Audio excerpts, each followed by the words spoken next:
actually our guitarist is working for the Japanese idea right now. At the scary stuff, but yeah, you know, we like the horror rock. We've always loved it. I mean, since Blitz kids, we saw them around here. We're into the idea. You know, we still look a little different. Yeah. I do the whole looks like an undead cowboy back now. Who knows? It's pretty cool. There will be pictures later, maybe a video. You have to keep in mind I'm a short person, so I can't get your entire body in the frame. Oh yeah, okay. Film You're like in a Michael Jackson video. Yeah. Oh, they're all like so much taller. Yeah. You're in the land of giants. So what is Late Night Zero? The name or what are we? We don't know what the name is. The name never. Well, you know, our old drummer came up with the name, and He's dead now. no, he's not dead. No, he might as well be. He's up working in Pittsburgh making real money. But he's like, hey guys, check out this name. I was like, okay, that's kind of cool, and we stuck with it. We were ill breed, but I don't know. We only figured we were late night zeros because we stayed up late and did stupid stuff like geeks would do, so we're just zeros. So it does fit. We continue that trend with the new. We continue this trend with every member in the band has to at least play D&D or Magic, except for this guy again who just comes to the camera. But for the most part, you need to be a geek to be a part of this band in some way, shape, or form. I would say he's a geek. He watches a lot of movies and plays video games. Yeah, he's got like horror movie knowledge and stuff, so you count. So yeah, he's doing his makeup now. He's trying to make himself sexy. For the ladies, y'all. For the ladies, y'all. Oh yeah, it is a late night zero show. There are very few ladies here. Don't do that. That's not your property. I've run a Pokeball. That's a bobber, retard. That is a Pokemon. A Pokeball is white on top and red on bottom. Let's open it up and see which one's inside. Well, throw the huge fucking tiger latches onto your face. God, that'd be sweet. I can't work it. Have you noticed how fucking hot it is in here yet? Holy fuck. Warm. She's not big fat guys like this. So you're over here skinny. Well, I understand. I tried to play drums, I understand. They made me play, they lived there, we weren't here. This is a travesty against you. He didn't even play half what you did. He's like, oh, you were asleep. So hot. I didn't even play kick drum, I was tired. How did we not play again?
Late Night Zero is a horror rock punk band from Blaine County, Virginia, and we've been together for going on 15 years, I think. since 2003, I believe. I've been with them for 7 years. I joined when I was 15, and we've always practiced around here. I am Randy M. Victim. I play bass, sort of. Don't really know where else to go with that one. Play guitar for about 10 years now, since I was 14. Start playing. Saw an Esteban ad on HSN. I was like, man, I really want to play guitar. So my mom bought me one, and I started learning how to play Nirvana, Metallica, shit like that. And it just became like an obsession. And I just sit for hours, 10 hours a day playing guitar and learning how to play new riffs and learning all the stuff I could about technology with guitars and everything. And 10 years later, here I am. I met Late Night Zero in 2008, 2009 when I was in my first band in high school. Met Nate, great guy, talked to him a whole bunch. Hang on, distractions. Damn it. Okay. Anyhow. Met him in 2008, 2009. Became good friends over the years. Later on, their bass player had to step away for family reasons. I finally got my high school chance. Loved these guys since then. Got to step in. Been playing with them for about almost a year, I think. Maybe a little bit longer than that. But I've enjoyed it. I think I met the dudes when I was like 17. I lived with the original bass player's stepbrother, stepdad, you know, kinda sort of, for about a year. And that's where I met JR. And then Nate came in there, you know, and just started hanging out with the dudes. I live like a mile up the road, and I used to go to the shows as a kid. My first show was Horror Fest 2 in Bluefield, Virginia. I was 13, and I got to see Late Night Zero before I'd ever heard of the Misfits or Blitzkid, any of those bands, and I really liked them, so I kept going to shows. And then D2, the old drummer, quit, and Nate found out that I played drums and I was decent and lived up this way, so he called me. I tried out when I was 15. I've been with the band ever since. So, when you first come to Beckley, it's like there's mountains, it's kind of in the middle of nowhere. You don't expect there to be this scene. And then I came to Muncheez and I was like, what the hell is this? There was like all these amazing local bands. Yeah, you did. It was, I mean, you know, the scene's here. It's hidden, but it's here, and it's hidden in the mountains, and it's kind of funny. You wouldn't expect something like that around here at all, but like you say, you drive through here and you think I'm going to die. Yeah. You fall over a mountain. Yeah, you fall over the mountain or get murdered by someone from wrong turn. But yeah, it's true. There's a large horror rock scene around here. It's a very small scene, but it's a very loyal scene. You know? Yeah, absolutely. And I've noticed that with coming to Muncheez, and I love this place, a lot of the same bands, a lot of the fans, and they're just as into it every time. It's like it's a life. It's like an outlet. It is. It really is an outlet. Yeah, you can get out in the mosh pit and beat the crap out of somebody and not feel bad about it. You've won a trip around town. I don't. And like, That's a really shitty. yeah, I feel like somebody came to me and was like, you want a trip around Bastian? But get the fuck off Get my the property. fuck out of here. Just look around. I've already seen it. Well, the area, there's no music. Like, we just now got internet around here, really. So if you wanted to listen to music, you could go to the FYE or Cheap Thrills. It's pretty much the only record stores around here, and you just kind of find what you find. And when I was growing up, the only music around here was basically horror punk, because Blitzkid started everything, and we had our own little niche. And because we're so secluded out here, that's just the only thing I knew was horror punk and like growing up with bluegrass and stuff. So that's pretty much how I got into everything. It's the only thing that is the first thing I heard and what I've been around since I can remember being around music, and it's always what I've loved. Bastion, it's pretty much just us and some country kids. As we travel, you know, towards West Virginia, you start to see some more bands. Of course, Blitzkid was in West Virginia, and they're like the new Misfits, pretty much, for horror punk. And Steve Matthews, aka R. Goglesby, lived in Pocahontas, and that's how that whole thing kind of got started. And we just kind of moved from there. You got Graven Scars up in West Virginia. They've been playing for almost as long as Nate has, I think, something like 10, 15 years. And further up into West Virginia, you have some other bands, but in this local area, we don't really have a lot anymore. The scene's kind of died out a lot, and it's really sad because we used to have a lot of good bands and a lot of good music coming out of here, and now there's not as much. I mean, mostly it's like sort of like bluegrass, country, stuff like that, you know. It seemed like we had a scene there for a while, and then it just kind of went away. I mean, we're still around. My favorites and local bands always fluctuates because, well, like I said, we've been doing this for so long. You see so many bands, and so many of them don't make it or stop playing. So if you'd asked me 5 years ago, I'd have told you a different list. But right now, it's usually the bands we play with the most. I enjoy it because, you know, it's like a family anyway. So I would say, you know, the guys from Grave and Scars, I enjoy playing with him. Yoshi Gibbs, he's always a blast, even though he's not technically local. When we go a little farther up, we play with the Big Bad, the Jasons, the Cryptoids down south, 52 Ways even farther south. You know, a lot of bands are the same vein as we are too, of course, and you know, I really, you know, you get to get really close with these people and enjoy it, and so you appreciate their music even more. So, Honestly, I don't even know how I really fell into a group like that. I never would have expected to play with a horror punk group. We're just working on world domination. That's all. I mean, we just want to own the world one day. Doesn't everybody? Tell me, while you guys are sitting back here, tell me about Late Night Zero. What do you want to tell them? What secrets do you want to reveal? We fuck. Did you say suck or fuck? It's hard to tell what that meant. Either one works. You know? This is Bane. Hello, Batman. So, song's called Castlevania. It's about a fun video game we have in life.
Castlevania is one of my favorites, just because it's one of my favorite titles in the video game land. And you know, when you write a song about the game you love, it's gonna be your favorite song anyway. So.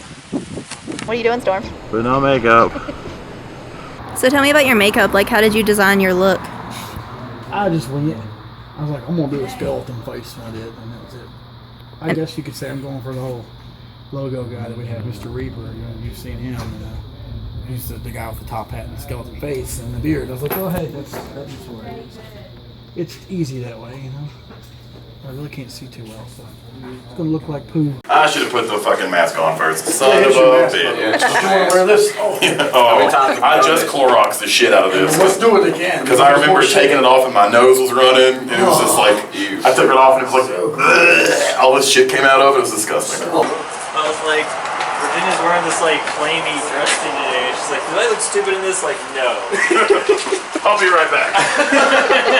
What's worse is the sucking sounds that I hear. Get up here and listen to this. Listen to this sound. Come on, I gotta breathe. You gotta breathe first. It's hard to breathe through that mask. It is really hard to breathe this mask. All right, now listen to it. I went to the wrong hole. That's what she said.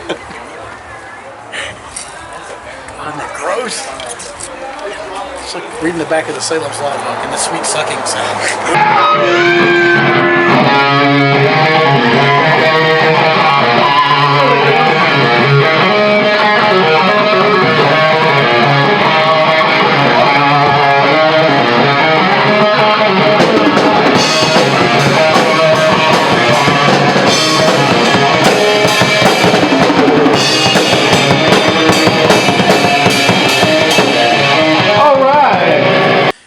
Typo Negative to the Ramones to you know, it's just classic stuff mostly. I mean, I listen to everything. You might catch me listening to opera at the house. Maybe a little country, maybe a little rap. I don't know. Yeah, I like everything. I really do.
That I watched and it's very inspired. You're laughing because you know which one it is. Pretty sure. Tell me about the one that's like inspired by the Night of the Living Dead. It was like, really cool. I'll post a link to it.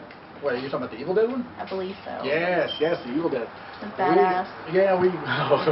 We spent 14 hours in a little cabin in Virginia putting latex on our faces. That sounds creepy already. Yeah, well, just 4 guys in a cabin for 4 hours with latex.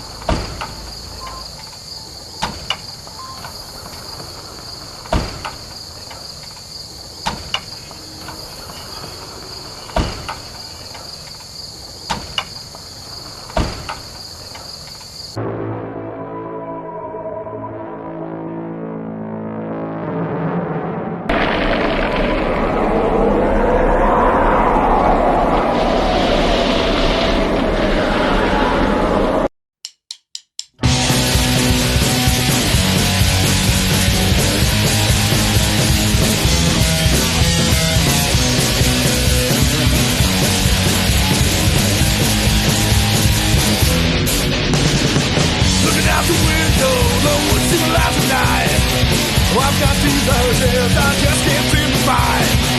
My friends, they look at me with suspicious eyes. Lay on my upper hill and cry.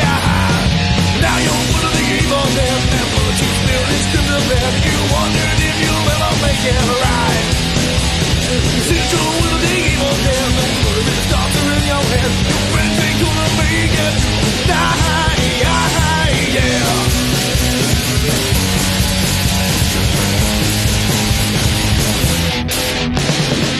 Locked in the basement, seems more like a cage. I can't control it, but it fill me with rage. Taking another look at me, everything's alright. Till the darkness chases out of the light. Now you're one of the evil men, that blood you spill is in the bed. You wondered if you'll ever make it right. Since you're one of the evil men, don't put a bit of doctor in your head. Your friends ain't gonna make it.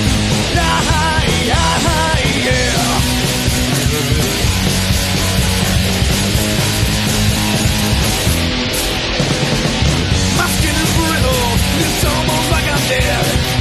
My eyes are rolling, they're back inside my head. My friends, they look at me with suspicious eyes. They roll my upper hill and cry. Now you're one of the evil men, that blood you spilled is in the red. You wondered if you'll ever make it right.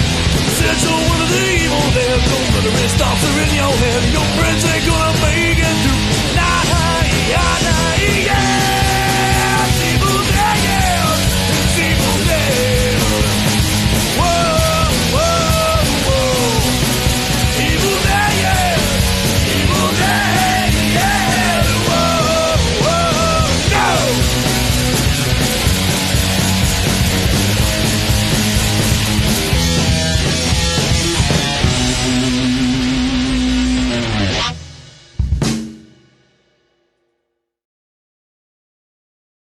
Nope, I don't give cigarettes to people. What are you doing? Nate doesn't live here. Okay. Follow Nate. Well, he's not going there, is he? Yeah. Yeah, he's going to his house. Tell me about your bandmates. What do you want me to tell you about them? What are they like? Well, they're just as nuts as I am, so that's always a plus. We always said there's a prerequisite to be in this band that you have to be a geek or a loser or crazy, and I think we all fit the titles pretty well. You know, most all of us have played or do play Dungeons and Dragons or Magic the Gathering, so big losers. That's about it. We all just like to have a good time. You know, get out there and have fun. Try and push our music on people whether they want it or not. Oh my God, they're all a bunch of idiots. They, sometimes I feel like I'm the one who has the most sense, but everybody brings a different personality. I'm the one who always gets picked on, no doubt. But I mean, they're all great guys and I enjoy playing with them. So tell me about your bandmates. They're jackasses for the most part. Nah, they're all really cool dudes. We're all just geeks. We collect horror movies and video games, and we like to fish and hang out. Not really that interesting, really. They're all retarded. No, they're pretty cool for the most part. I mean, we all bicker and fight sometimes because, you know, we're a big family, and that's kind of how that happens. Me and Derek have known each other for almost 10 years now. I met him at Dairy Queen. We used to work at the shitty Bland Dairy Queen together, and we've pretty much been best buds ever since. I met Nate probably 4 or 5 years ago, and we didn't really hang out a lot because, you know, he worked day shift and I worked third, so at the time there was never really a lot of time to hang out, but we play Magic together and do all that nerdy shit and stuff. Me and Hunter have known each other for 3 or 4 years. He worked at Sonic with us for a long time. That's how I met him, and pretty much he just was one of the guys immediately. We started hanging out and listening to music, playing video games and stuff, just like everybody else. And Jordan, I met him when I joined the band. I kind of seen him around and stuff, but we actually both really like punk a lot, and we probably have more pure punk roots than anybody else in the band. We listen to more of the hardcore and, you know, street punk and stuff than anybody else. So. Oh God, honestly, I don't like any of them. I mean, you know. It's not off. It's not gonna happen, dude. Let me body block you. Hold on.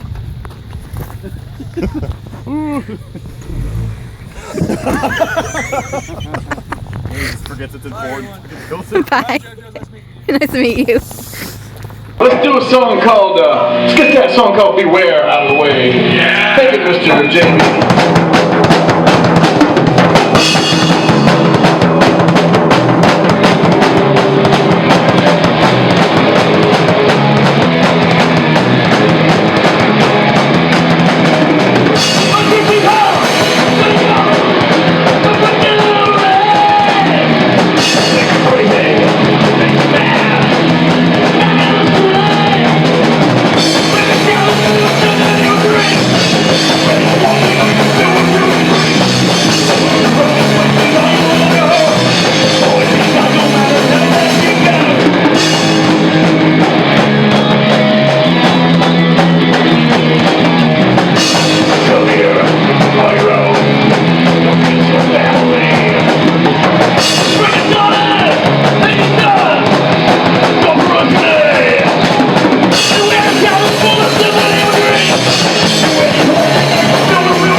was the Overlook Hotel, man. It got me. I come to.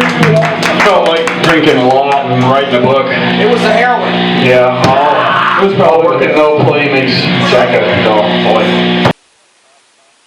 I know Nate's a workhorse. He'll do anything he can to make everyone happy. This area, everyone's really friendly. Most people are friendly. Myself, I'm looking to improve my playing and become more of a joy to see on stage. But yeah. Cool. Especially in this area, because there's so many different types of people in such a little area. We all grew up different, and we're not all your stereotypical punk rockers, I guess you would say. But with our scene, everybody's family. There's no one's secluded from the scene. It doesn't matter who you are or what you do, what kind of music you like. If you want to come out to a show on Friday, Saturday night, get drunk with us, hang out, you can fucking do it. It don't matter. Just listen to us, man. Listen to other bands. Check out bands. Go see shows, dude. Because we can't do this without you. You know, fans and people that are gonna watch this documentary, and you know, that's the lifeblood. And I know it's easy to just sit at home and watch Netflix all day, but man, go out and support local music, because we can't make albums and keep making music without. Yeah, horse fly. We can't go out and keep making music and making albums and doing this unless we have support. And a lot of really good bands have had to call it quits because no one will come up to their shows, no one will buy their merch, no one will hang out with them, no one will give them the time to become a big band. Other than that, just, you know, keep watching horror movies.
Take your pants off. The only way to catch a catfish is to put your dick in the water. Now let me show y'all how this is done. You asshole. It's funnier if you use that. Shit, ass, cunt, titties, bitch, dick, pussy, fart. Fuck. Perfect. Kitty, cunt, bitch, ass, bitches. Nice. Once upon a time, there was a fuck-a-diddly fuck. And it fucked and fucked and fucked and fucked and didn't give a fuck.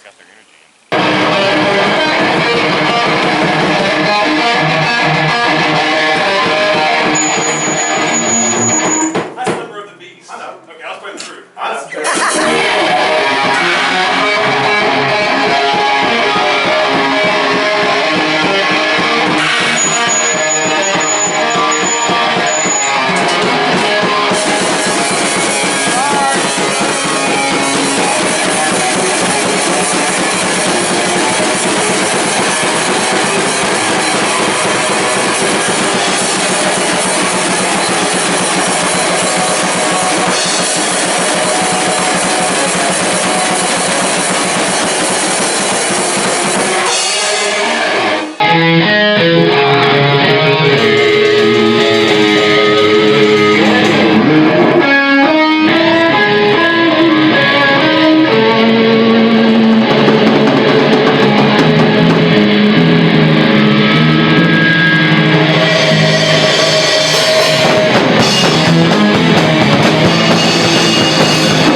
Pyro, what's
that they